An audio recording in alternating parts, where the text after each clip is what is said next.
Hello, my name is Professor Bruce Rasband, and I'd like to consider myself as an educator, teacher, professor, instructor. I know there's a lot of us, and I also do know that above and beyond the global financial crisis that happened in 2008, education in general has been under scrutiny as well as criticism. But I'm in charge of my classroom. In one of the places that I teach, I have students who have worked 8 to 10 hours that day, have commuted a couple of hours to come to my classroom, and they have another couple of hours of commute to go back. And all of this in a very difficult marketplace.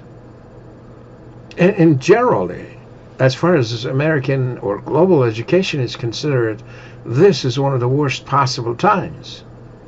It used to be that for my parents, and perhaps yours and others, in the 60s or 70s or 80s, they went to school for 4 or 6 years, and then for the most part they were done with their education process.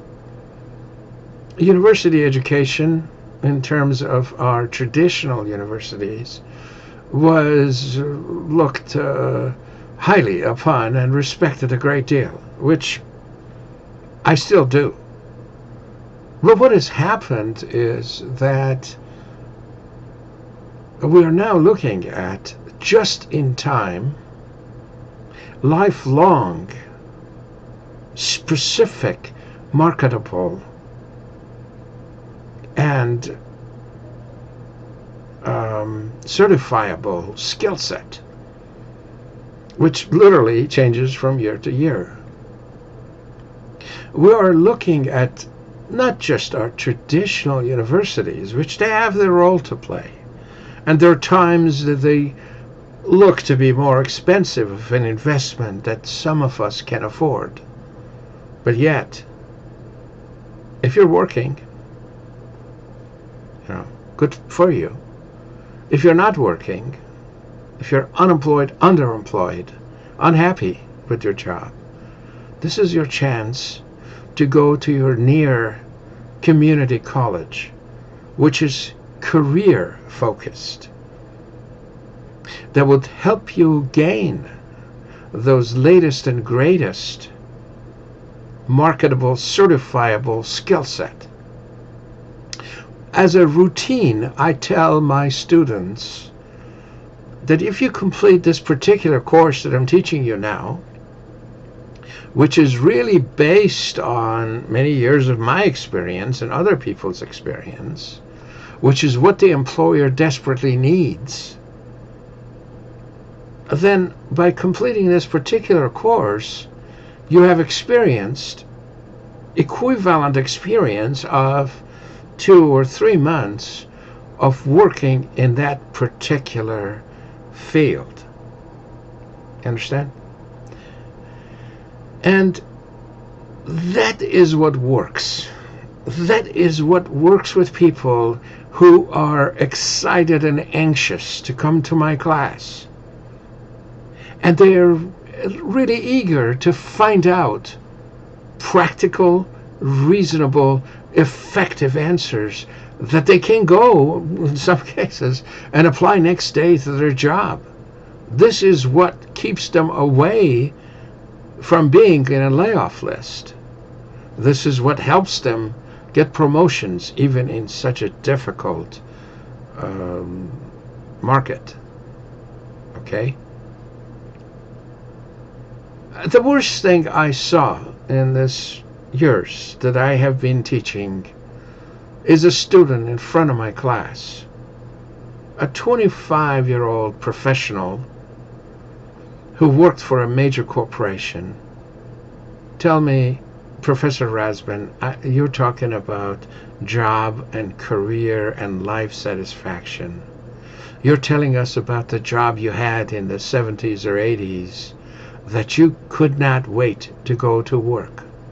the job that the employer really, really, really cared for you, really, really provided for you, and you looked at that as a contract, unwritten, but contract, a job contract between you and the employer that was not 3 months or 6 months.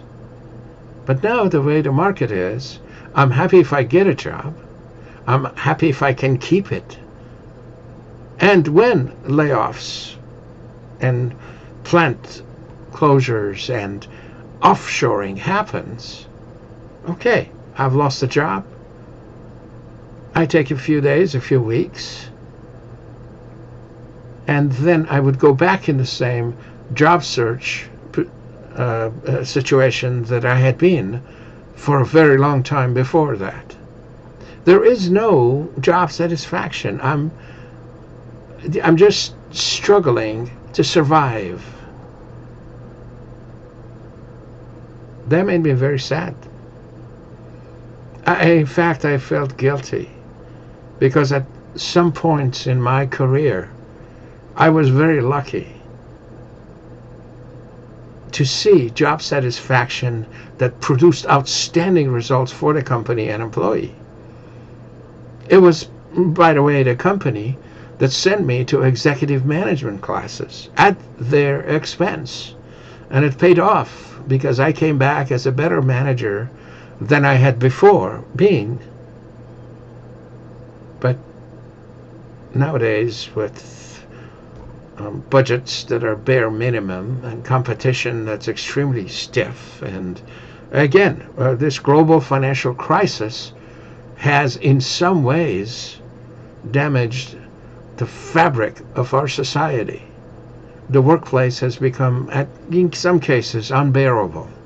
I'm not going to blame anybody, but that's the reality today. And the only defense that these people who are our students have